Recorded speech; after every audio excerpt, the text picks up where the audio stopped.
జై శ్రీరామ్ అందరికీ నమస్కారం. వెల్కమ్ టు న్యూస్ అఖండ. నేను మీ కస్తూరి శ్రీధర్. మిత్రులారా, బొంగులోదేశ్ అదే బంగ్లాదేశ్కు సంబంధించినటువంటి ఒక ఇంపార్టెంట్ న్యూస్ అయితే ఒకటి తీసుకొచ్చిన. ఈ న్యూస్ విన్నాక మీకు కోపం వచ్చాది స్వామి, మామూలుగా రాదు. ఎందుకంటే వీళ్ళ ముఖాన్ని మన ఓచ్చారట్టే, ఊరికైతే ఊరు. బంగ్లాదేశ్ తాత్కాలిక ప్రధాని ఎవరు? మహమ్మద్ యూనస్. ఆ దేశంలో ఈయన గారు అధికారం చేపట్టినప్పటి నుంచి బంగ్లాదేశ్ అయితే పాకిస్తాన్కి దగ్గర అవుతుంది.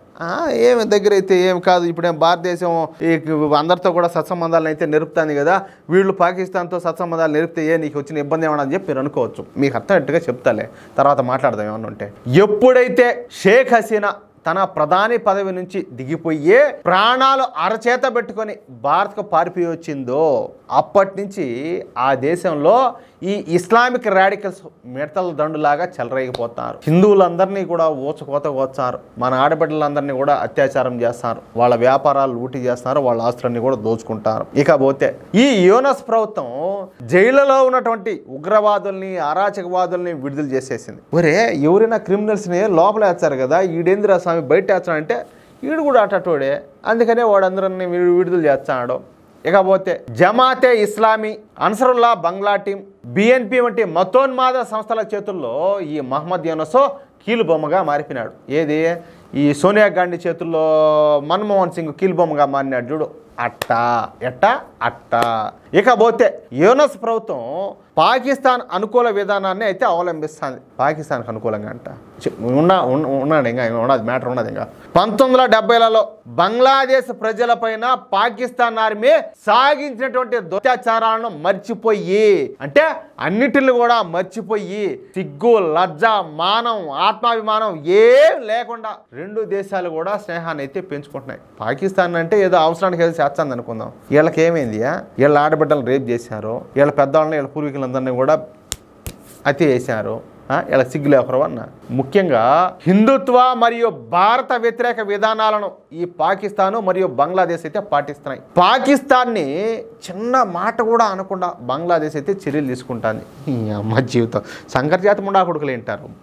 మనుషులకు బుట్టుంటే, నిజంగా బంగ్లాదేశ్ వాళ్ళకే బుట్టుంటే వీళ్ళైతే ఇట్లా పనులు చేయరు. సరే, నా అభిప్రాయం ఇది, మీ అభిప్రాయం ఇది, అది వేరే ఇదిలే కానీ. ఇకపోతే తాజాగా ఈ బంగ్లాదేశ్ ప్రధాని మహమ్మద్ యూనస్ ప్రభుత్వ రేడియో బంగ్లాదేశ్ బేతార్కి కొన్ని కీలకమైనటువంటి ఆదేశాలు జారీ చేసింది. అదేమనంటే, పాకిస్తాను బంగ్లాదేశ్ పైన సాగించేటువంటి మారణ హోమాన్ని ఖండించేటటువంటి పాటల్ని కావచ్చు లేదా కంటెంట్ని కావచ్చు ప్రసారం చేయకూడదని ఉత్తర్వులు జారీ చేశారు. మీకు అర్థమవుతుంది కదా నేనేం చెప్తున్నాను. బంగ్లాదేశ్ విముక్తి పోరాట సమయంలో పాకిస్తాన్ దాదాపు 3 మిలియన్ల మంది బంగ్లాదేశీలను చంపింది. అంటే ఎంతమంది తెలిసిన 30 లక్షల మందిని చంపేశారు. ఎవరు? పాకిస్తాన్ వాళ్ళు బంగ్లాదేశ్ వాళ్ళను. లక్షలాది మంది మహిళలను, అదేవిధంగా బాలికలపై అంటే చిన్న చిన్న ఆడబిడ్డలపైన అత్యాచారాలు చేశారు.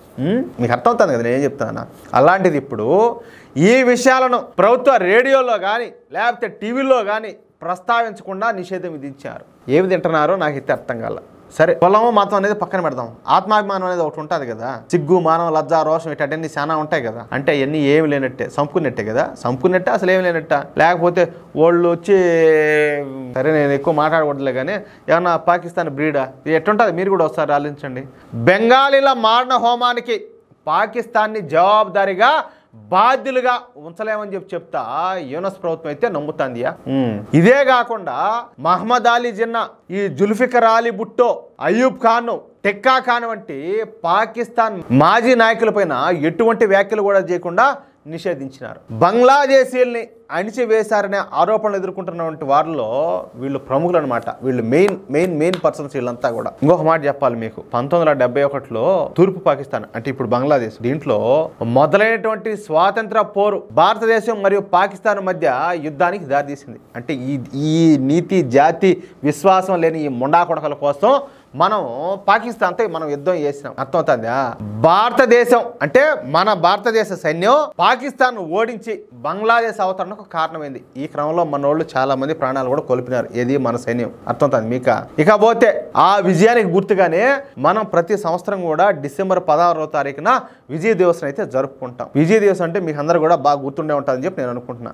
ఈ యుద్ధ సమయంలో పాక్ సైనికుల గుండెల్లో గుబులు రేపినారు ఫీల్డ్ మార్షల్ మానిక్ షా.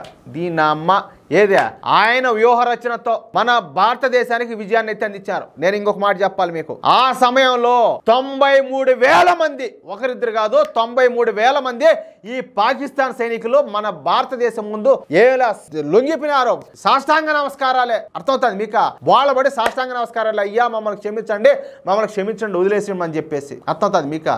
ఇది రెండో ప్రపంచ యుద్ధం తర్వాత అతి పెద్ద లొంగుబాటుగా చరిత్రలో నిలిచిపోయింది. కానీ ఇక్కడ మీకు ఒక మాట చెప్పాలా, వీళ్ళందరినీ వదిలేశారు. కానీ పాకిస్తాన్కు మన వాళ్ళు సిక్కుంటారు కదా, ఎవరు మన భారతదేశ సైన్యులు ఎవరినో వాళ్ళకి సిక్కుంటారు కదా, వాళ్ళ గురించి ఏ మాట కూడా మాట్లాడాలా. అప్పట్లో ఎవరో ఈ ఫిరోజ్ జహంగీర్ గాంధీ భార్య గారైనటువంటి ఈ ఇందిరాగాంధీ కనీసం దాని గురించి మాట్లాడనేలే. అంటే మన దగ్గర మన భారత సైన్యానికి 93,000 మంది సిక్కినారు ప్రాణాలతో, వీళ్ళకి క్షమాభిక్ష పెట్టినారు. ఇంతమందిని వదిలేటప్పుడు వాళ్ళ సిక్కిన వాళ్ళని వదలమని చెప్పాలి కదా, చెప్పలేదే, చెప్పదు కూడా. ఎందుకు చెప్తుందా అంటే వీళ్ళ కూడా రక్తం ఏమన్నా, సరేలే నేనేం ఇంతకు మించి ఏం మాట్లాడకూడదు. కానీ సరే మిత్రులారా, ఈ న్యూస్ కన్నా మీకు నచ్చినట్లయితే, అదేవిధంగా నేను చెప్పిన మాటలతో మీరు ఏకీభవిస్తే ఈ న్యూస్ నలుగురికి షేర్ చేయండి. అలాగే ప్రతి ఒక్కరు కూడా మీ యొక్క అమూల్యమైన అభిప్రాయాలను ఖచ్చితంగా కామెంట్ చేయండి. ఇంకో మాట, ఇంతవరకు మీరు కనుక మన ఛానల్ సబ్స్క్రైబ్ చేసుకున్నట్టయితే ప్రతి ఒక్కరు కూడా మన ఛానల్ సబ్స్క్రైబ్ చేసుకోండి ప్లీజ్. జై శ్రీరామ్.